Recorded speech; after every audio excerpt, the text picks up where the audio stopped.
Chelsea bermain seperti kampungan menurut saya.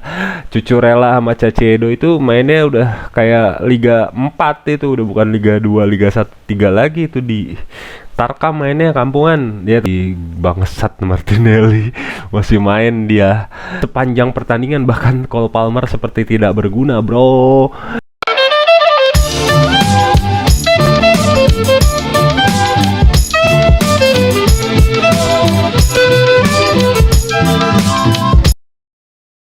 Halo, oke guys, balik lagi di konten Only Gunners dalam matchday 11 pertandingan Premier League antara Chelsea versus Arsenal FC. Oke, ini video mungkin agak telat gue uploadnya, telat dikit aja karena ada kerjaan juga dan hujan di sini tadi, jadi suaranya nggak enak kalau bikin video gitu. Jadi langsung aja kita bahas matchday 11 pertandingan antara Chelsea lawan Arsenal tadi malam, yang mana berakhir imbang 1-1. Kedua tim mendapatkan 1 poin, naik peringkat ya, jadi peringkat 3 dan 4 di pekan ke-11 Liga Premier League Inggris ini. Liverpool masih menjadi pemimpin klasemen. Manchester City kalah 4 kali beruntun di babat Brighton 2-1. Lalu Chelsea posisi 3, Arsenal posisi 4. Dan gimana jalannya, langsung aja kita bahas gimana jalannya pertandingan antara Chelsea lawan Arsenal FC ini. Pertama kita gua akan bahas starting line up. Ben White kembali main di posisi kanan, Gabriel dan Saliba seperti biasa di tengah. Lalu David Raya masih di posisi penjaga gawang, di kiri ada Jurrien Timber. Dan the captain is back, Martin Odegaard kembali menjadi inti dan memimpin tim ini. Di tengah dia bersama Thomas Partey dan Declan Rice, trio midfield inti Arsenal pada musim sebelumnya juga ya. Di depan Arteta masih pasang Kai Havertz dan siapa namanya, Bukayo Saka. Lalu ada si bangsat Martinelli masih main dia. Oke, dan Chelsea susunan pemainnya silahkan dilihat sendiri karena saya tidak terlalu hafal pemain Chelsea. Yang gue inget sih Cucurella main, Robert Sanchez main, terus di tengahnya Levi Colwill sama Fofana, di kanan ada Malo Gusto, betul ya. Lalu di tengahnya Moises Caicedo duet sama Romeo Lavia, di trequartista Cole Palmer, di kanan Noni Madueke, di kiri Pedro Neto, di depan adalah Nicholas Jackson. Oke, betul ya itu. Walaupun saya benci Chelsea, ternyata gue hafal. Oke. Gimana jalannya pertandingan tadi malam? Sebenarnya pertandingan berlangsung sangat sengit dan menarik menurut gue pribadi ya. Berlangsung seimbang, menarik dan sengit. Di 10 menit 15 menit pertama silih berganti jual beli serangan. Chelsea bermain seperti kampungan menurut saya. Cucurella sama Caicedo itu mainnya udah kayak Liga 4, itu udah bukan Liga 2, Liga 1, 3 lagi itu di Tarkam mainnya kampungan. Ya tapi gue wajar sini tensinya keras banget. Dan yang highlight utama gue adalah kembalinya the captain Martin Odegaard. Dan Arsenal memang merindukan Odegaard sih. Karena terbukti setelah 6 minggu absen, dia main full di satu match ini. Tidak kerasa adaptasi lagi, yang emang udah ngelem dan nyetel banget. Arteta build tim ini berdasarkan Odegaard sebagai intinya menurut gue, dan itu terbukti ketika kembalinya Odegaard. Rasa percaya diri pemain Arsenal naik, irama penyerangan dan distribusi bola jauh lebih better ketimbang saat nggak ada Arteta. Oke. Dan itu gokil banget sih, keberadaan Arteta sendiri di Arsenal sebegitu pentingnya memang, dan kerasa banget ya. Kita sebagai Gunners yang nonton apalagi tadi malam pasti ngerasain banget sih.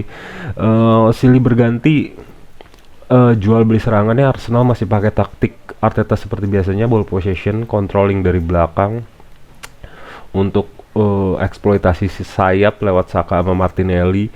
Di tengah emang duelnya sengit banget sih, Rice Partey versus Caicedo sama Lavia. Tapi menurut gue sih Lavia nggak terlalu berguna ya, apalagi Cole Palmer sepanjang pertandingan, bahkan Cole Palmer seperti tidak berguna bro. Dia emang jago secara statistik, tapi ngelawan tim-tim kecil doang, lawan tim besar mah keok sih, Palmer nggak bisa ngapa-ngapain. Culun Cole Palmer. Jauh lah kalau dibandingin sama Odegaard. Pengaruhnya dia di tim jauh banget, apalagi ngadepin tim besar ya di mentalitas ini. Meskipun ya pada kenyataannya saat ini poinnya sama Chelsea, tapi dari sisi permainan sih Arsenal jauh lebih megang dan meyakinkan sebenarnya. Ada satu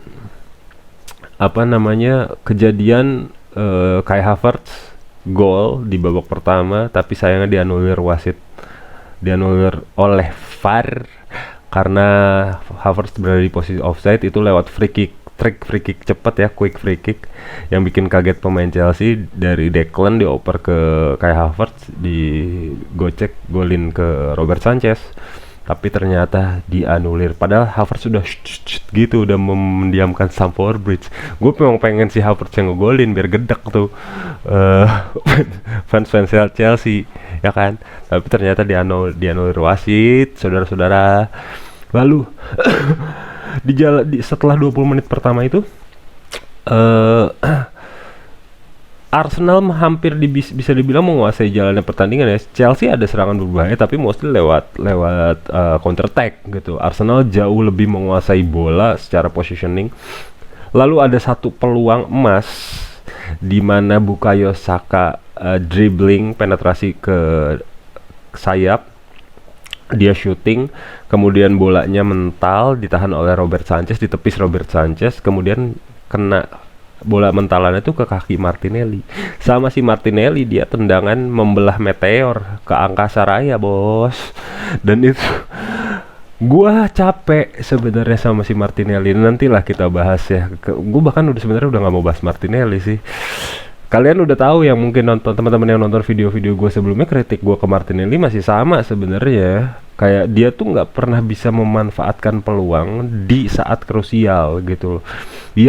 Jadi itu costing, itu merugikan Arsenal dari sisi poin. Seandainya bisa gol lu manfaatkan peluang itu, kita tuh bisa menang gitu loh. Salah satunya terjadi di babak pertama, dan saat pertandingan lawan Chelsea ini Arsenal membuang peluang kayak gitu hampir 3-4 kali, termasuk Martinelli tadi gitu loh. Lalu babak pertama berakhir dengan skor 0-0. Kemudian babak kedua bermain, ritme pertandingan hampir nggak jauh beda ya, silih berganti jual beli serangan. Chelsea masih lewat serangan baliknya, Arsenal lewat ball possession, masih seperti itu. Pertarungan lini tengah yang sangat sengit banget. Tapi balik lagi sebenarnya satu pemain yang gue agak nggak serak ya, gue suka Jurrien Timber gitu as fullback atau invert fullback, gue suka. Tapi tuh menurut gue Jurrien Timber tuh kurang kerasa penetrasinya gitu. Mungkin di defense dia jauh lebih better dari Zinchenko ya, seperti yang gue bilang sebelumnya. Cuman nggak tahu kenapa gue lebih serak Arteta untuk memainkan Zinchenko di situ, karena terbukti 3 laga sebelumnya susah menang tuh Timber main di kiri. Kenapa lu punya banyak back kiri tapi mainin orang yang kakinya kanan terus menerus gitu loh? Itu kayak buat apa gitu loh Arteta? Itu yang gue bingung sama lu. Kemudian akhirnya gol terjadi, dicetak oleh si Gabriel Martinelli. Oke, dalam pertandingan ini memang pencetak gol Arsenal adalah Gabriel Martinelli, tapi highlight adalah Martin the Captain Odegaard. Sebuah umpan lambung manis, bukan umpan crossing, kayak umpan terobosan lewat atas manis dari Kapten Odegaard. Dia ngelihat celah di Odegaard sama Saka eksploitasi sisi kiri pertahanan Chelsea. Odegaard ngelihat Martinelli kosong sendiri, dia passing lob bolanya nyampe ke Martinelli. Sama Martinelli ya udah tinggal kosong, itu lepas dari jebakan offside, gol. Sedikit tidak berguna ya dia ya. Dan satu yang gue perlu highlight adalah Declan Rice solid banget sama Partey di lini tengah. Declan as number 6 atau nomor 8. Declan, emang presensi Declan Rice tuh di Arsenal sangat penting. Emang Declan tuh bukan pemain yang pengatur ritme atau tempo serangan seperti Rodri atau Sergio Busquets ya, belum nyampe posisi ke situ Declan Rice. Tapi menurut gue keberadaan dia di lapangan tuh sangat konsisten banget dan itu membantu Arsenal banget. Dan gue sempat khawatir karena Declan di pertandingan sebelumnya kan lawan Inter termasuk nggak main ya. Akhirnya bisa main jadi starting tuh gue seneng banget Declan main, tapi meski akhirnya kemudian diganti sama Mikel Merino main di babak kedua menggantikan Declan yang kakinya kerasa kurang enak gitu loh. Lalu siapa yang diganti sih satu lagi? Pokoknya Merino masuk. Bentar minum dulu. Aus. Merino masuk dan Merino menurut gue selain memang masih proses adaptasi, tapi di pertandingan lawan Chelsea ini kelihatan banget peran dia yang skill dan peran dia yang sangat signifikan sih.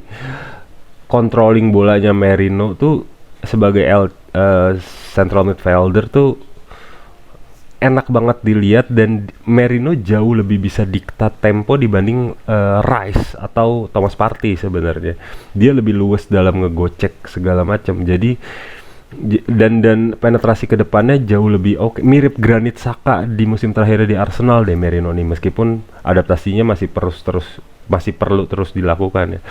Karena terbukti selang berapa menit Merino masuk dapat umpan silang dari Bukayo Saka yang harusnya gol, tidak gol. Itu beda setengah senti aja, tinggal dicolek itu bola sebenarnya, tapi ternyata tidak bisa dimanfaatkan dan gue udah geleng-geleng kepala. Harusnya sudah menang 3-1 3-0 bahkan sebelumnya. Sampai akhirnya kemudian skor disamakan oleh Pedro Neto oleh satu tendangan spektakuler. Itu tendangan Neto spektakuler sih menurut gue. Dia dribbling masuk dari kanan masuk ke tengah, lalu shoot dari luar kotak penalti, dan itu shootnya super geledek, itu super gol, gue harus mengakui sih. Amat di pertandingan tadi yang digadang-gadang akan berbahaya ya, mengingat story pertandingan Arsenal lawan Chelsea di Stamford Bridge. Arsenal tuh nggak pernah kalah sama Chelsea di Stamford Bridge, udah kayak tempat bermainnya aja sebenarnya. Stamford Bridge tuh susah Chelsea ngalahin Arsenal. Bahkan pertandingan terakhir di Premier League antara Chelsea Arsenal di waktu main di Emirates 5-0, secara statistik lawan Chelsea ya, gue nggak panik, nggak kayak waktu eranya Wenger ketemu Mourinho atau ketika Wenger masih megang Arsenal ketemu Chelsea tuh gue agak deg-degan. Kalau sekarang enggak sih, tapi secara historik kalau selama lawan Chelsea sih gue yakin masih bisa, yakin nggak kalah tuh besar gitu peluangnya kalau lawan Chelsea ya. Jadi kalau Liverpool sama City apalagi 2-3 tahun terakhir ya udah, sebagai fans gue pengen Arsenal menang, tapi secara realita yang ngaca. Nah mulai setahun ini gue lawan City lawan Liverpool lebih pede sih. Arsenal nggak kalah, tapi kalau lawan Chelsea doang mah ya elah, gampang itu, kecil. Lalu setelah gol Pedro Neto itu Bukayo Saka cedera, masih Cucurella emang mainnya tarkam banget sumpah. Kesel gue sama si Cucurella. Mungkin kalau dia tuh kayak nggak jelas mainnya si Cucurella ini sebenarnya, nggak tahu ya, gue nggak suka sama Cucurella. Masalahnya gue termasuk penonton BPL dari lama, dari eranya Sir Alex sama Wenger, yang mana dulu pertandingannya jauh lebih keras dibanding sekarang. Dulu lebih full body contact gitu loh. Kalau sekarang lebih kayak ke taktikal power di lapangan tuh, kayak positioning segala macem, penetrasi, jarang yang skill individu atau full body contact kayak dulu gitu.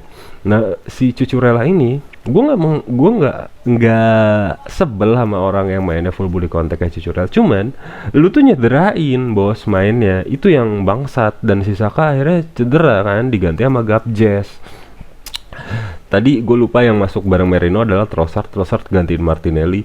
Dan akhirnya selama hampir 2,5 musim terakhir Trossard menjadi super sub di Arsenal. Gue seneng Trossard. Gue nggak bisa, kalau ngomongin jasa, banyak memang kemenangan Arsenal yang ditentukan oleh Trossard, tapi di musim ini, khusus musim ini, perannya Trossard tuh nggak sebagus musim-musim sebelumnya sih. Lebih ke, menurut gue, Martinelli dan Trossard di musim ini sama sekali nggak mengalami perkembangan yang sangat signifikan sebagai pemain sih menurut gue. Kalau ngomongin kualitas bagus memang, tapi nggak bisa ngasih pengaruh atau determinasi kayak yang dimiliki oleh Odegaard atau Saka di Arsenal. Kayak Anjing banget. Trossard ada dua peluang emas yang harusnya bisa menjadi gol di babak kedua. Pertama di menit 80-an. Dia berhadapan sama kiper, tinggal sama Robert Sanchez doang, terima bola mentahan, hampir skenarionya hampir sama kayak ketika Martinelli di babak ke-1.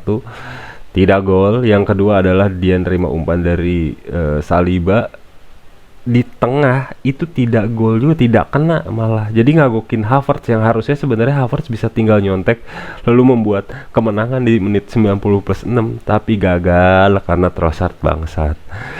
Jadi sudah Arteta, kalau Anda menonton video ini, Anda tuh emang udah harus muhasabah diri Anda, Arteta. Lu tuh butuh striker maut, bos. Lu tuh butuh striker maut. Dan ketika musim ini, mungkin di tengah musim atau di akhir musim nanti, Martinelli dan Trossard sudah tidak berkembang, Arsenal tuh memang butuh winger kiri atau kanan satu lagi sebagai pelapisnya Bukayo Saka yang kelas dunia, world class, dan satu striker world class. Gue bukan gak suka Havertz, gue suka Havertz. Havertz sangat multiguna banget. Kalaupun ada striker tunggal, Havertz bisa dimainin di posisi nomor 8, malah bisa gantiin, bisa ngasih persaingan ke Declan Rice malah, atau bisa ya udah sebagai persaingan striker utama nanti kalau misalnya Arsenal jadi beli striker kelas dunia ya. Havertz masih di situ. Gabriel Jesus, Trossard sama Martinelli tuh, ini musim terakhir lu menurut gue harus membuktikan pengaruh lu untuk Arsenal apa. Karena kalau enggak, Arsenal buang-buang duit doang gitu loh. Dan susah. Itu sih menurut gue agak ini ya, agak menyakitkan memang. Tapi ya itulah sepak bola, harus terus maju. Karena kalau stay di tempat dan merugikan tim dalam keputusan-keputusan di pertandingan penting kayak tadi malam, dan yang harusnya bisa menang, gua tuh kalau ngomongin peluang, Arsenal tuh harusnya bisa menang 4-1, 3-1 lah tadi malam, karena golnya Neto itu udah perfect, nggak bisa gua sangkal gitu loh. Tapi Arsenal harusnya bisa menang dengan skor yang telak gitu loh, bahkan bisa menang aja deh harusnya, tapi nggak kejadian ternyata, dan itu sangat menyedihkan sih buat gua, nyebelin gitu. Tapi terlepas dari itu, satu hal sedih adalah Saka dan Declan Rice ternyata cedera ya. Tapi gue juga senang mereka jadi nggak harus main di international break membela Inggris. Dan satu hal lagi yang gue senang adalah Martin Odegaard is back. Is really important for us, sangat penting sekali. Kurang lebih gitu review pertandingan Arsenal versus Chelsea FC di matchday ke-11 Liga Premier Inggris. Arsenal saat ini di posisi keempat, jauh 9 poin bedanya sama pemuncak klasemen Liverpool. City juga lumayan jauh di 22 atau 23 gitu poin dia beda 2. City sama Liverpool beda 5 kalau nggak salah. Arsenal 19. Kurang lebih kayak gitu. Jadi sampai jumpa di matchday berikutnya, dan tetap subscribe dan like Only Gunners ya untuk konten selanjutnya. Bye bye.